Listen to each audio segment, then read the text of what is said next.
నిజాయితీగా అనా పైసా ఖర్చు పెట్టకుండా ఒక రాజకీయ పార్టీ ఇలాంటి పర్ఫార్మెన్స్ తొలినాళ్ళలోనే చేసిందంటే అది మా గర్వకారణం.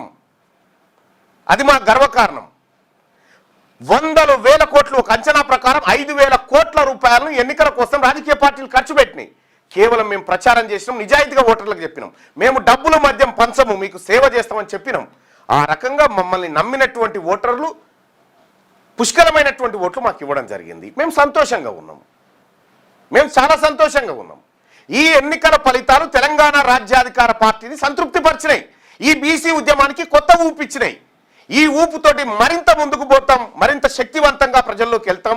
శక్తివంతంగా వాస్తవానికి గ్రామీణ ప్రాంత ఓటర్ల కత్తెర గుర్తు పరిచయం ఉంది, పట్టణ ప్రాంత ఓటర్లకు లేదు. ఎందుకంటే గ్రామీణ ప్రాంతంలో మొన్న పోటీ చేసినప్పుడు సర్పంచ్ ఎలక్షన్లో కత్తెర గుర్తుంది, కానీ ఇప్పుడు లేదు.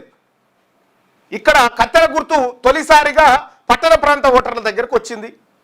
సో కాబట్టి మా పార్టీ నుంచి, కాబట్టి ఈ ఫలితాలు ఏవైతే ఉన్నాయో ఎవరికి ఇబ్బంది? ఈ ఫలితాలంటే 1410 సీట్లలో ఓడిపోయిన కాంగ్రెస్కి ఇబ్బంది.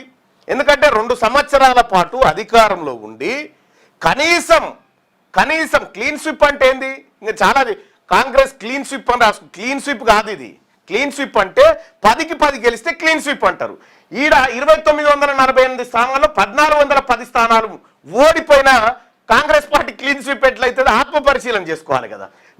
భారతీయ జనతా పార్టీ 2298 స్థానాలలో ఓడిపోయింది, 87% సీట్లు కోల్పోయింది భారతీయ జనతా పార్టీ.